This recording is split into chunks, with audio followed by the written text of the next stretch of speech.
Guys, so extreme times calls for extreme measures. I've got a German Wirehaired Pointer that has become an escape artist, and so I'm employing this electric fence system here and doing it against a block wall.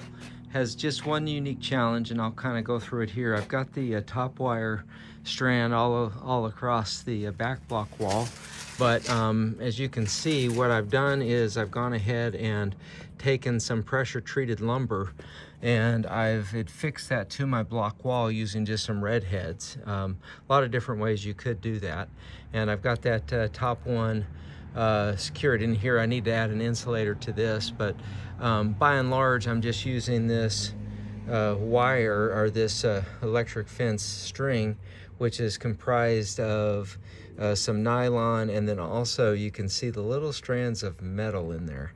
That's what the conductor is. And I'm bringing that over to this spot here in the corner, and that's where I'll be tying these two together. So I just need to make a knot into this, and then I can loop it up on that insulator. Now you can, with these, you just simply have to tie a square knot or anything like that, just simply to create that connection. All you need to do is have the metal touching the metal, and when you cinch those together like that, you can see, if you look at the knot, you can see that that metal comes in contact several different times. So that now then just makes that one continuous strand. I trim off using just some heavy duty shears here, better than a knife, just because you do need to cut that wire, but you just trim it off a little bit so there's no extra pieces to that. So anyway, the only challenging part with this is that the electric fence, and I'll have to go back to single-handed here, the electric fence requires there to be that contact with a ground wire. Well, since I'm in concrete here, there's no way to have this wire here have any kind of ground connection to the ground. So what you have to do is you have to run your ground wire below that. And the thought is that as my dog tries to climb this fence right here, he'll touch this and touch that bottom wire. I'll get the bottom wire tied up so you can see what I'm talking about. But by making contact with both of those, that will complete the circuit and provide the shock to hopefully be a deterrent for him to go over. So anyway, stick with me as I kind of finish up this build. I'll go over the different component that I'm using here, this little 6 or 12 volt system here. You can plug it in. There's ways to have that be plugged in, but I'm just going to run this off a little lithium battery back here in the corner of my house. But stick with me as I finish up this build. Okay, so as you can see, once you start that insulator, and I'm just using a regular construction style screw into that pressure treated lumber, you can actually use the insulator itself as the leverage to get the tension. And you want tension on there. You don't want it sloppy, because last thing you want to do is have the pet get their foot or paw stuck in that.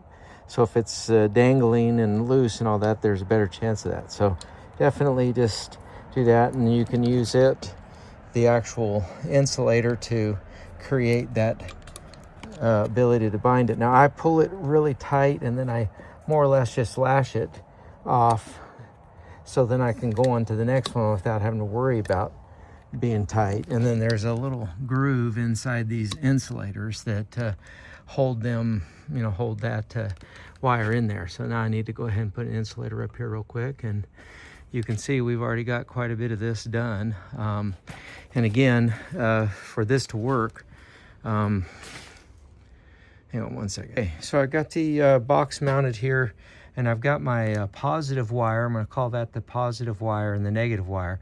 They both will deliver the charge when you make the connection, but you have to actually make the connection.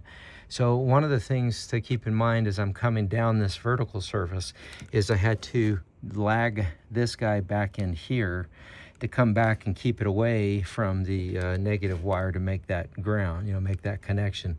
So anyway, that comes along here and then goes to its proper terminal over here, and same on the negative side, is just to keep those. Now the way that this works is that the dog's going to have to come and put his paw up here and when he makes contact with both of the wires at the same time, it's going to deliver a charge.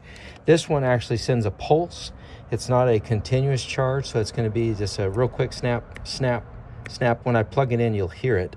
It just makes a snap, but it goes quick enough that they get the shock, they get the idea, and they move on. So anyway, that's kind of how that works. You can see I've got the top and bottom wire going on down past that little grapefruit tree right there.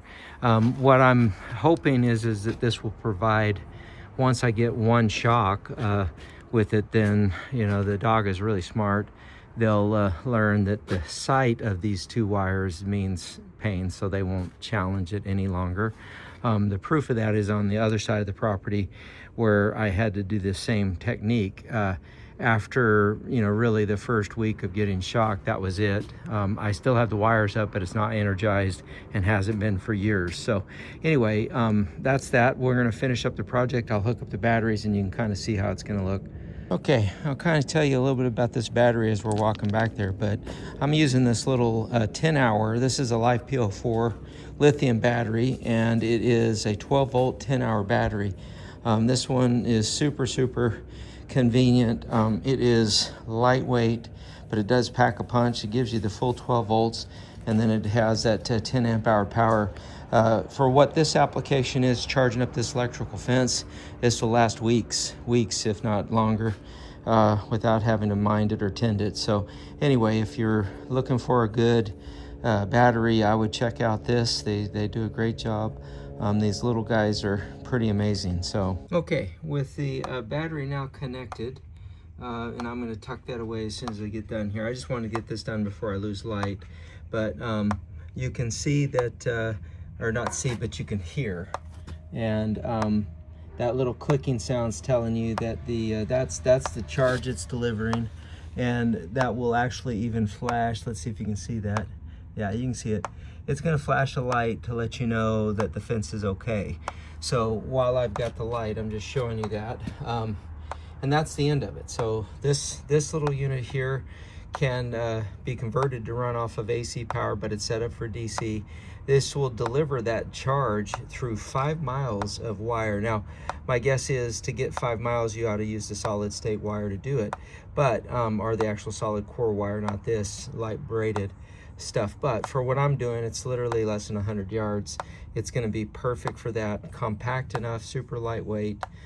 So anyway, if you're in the market, you're needing a little electrical fence, this little guy packs a big punch, does the job that you're looking for, and sets up really easy.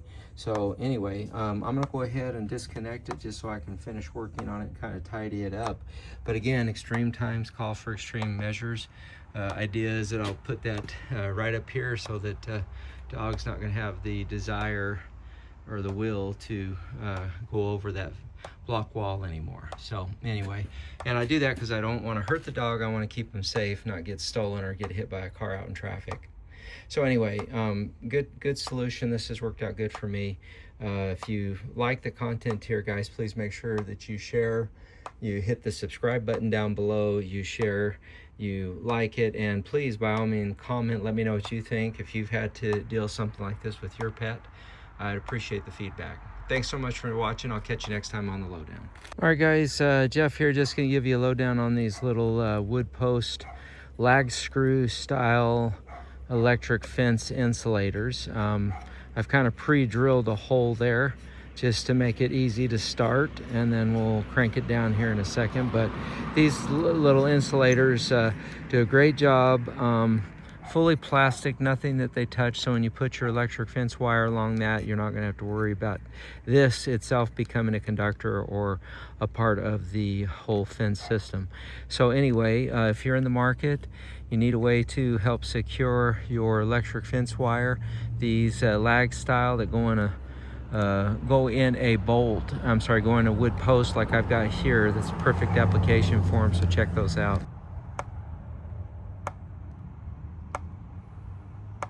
All right, fence is energized. We've got all points here secured and connected, and the plan to keep those right above the actual block wall, nice and tight with the negative right there. It's going to give you that continuous protection.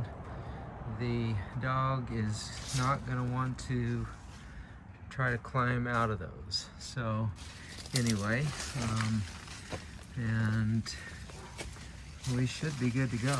So you can see along here, that's the extent of it. I've got it terminating over there by that dead honeysuckle over there. So that's the parts that I was worried about. The other side of that is a busy road. This is the neighbor's house, and they of course wouldn't want my dog over there. This is the the busy street over there, and then of course I've got the plenty large dog area for them to hang out in. There's no reason for him to explore and get out. And here he comes right now. Hey Finn, come here, bud. Come here. Tell everybody what you've been doing. Come on. Come here. Come. Tell everybody what you've been doing. So even at 9 years old, you think that it's okay to just break out of here, huh?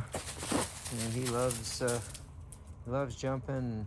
He's a super athletic dog. And anyway, that's the culprit. We'll keep him in here.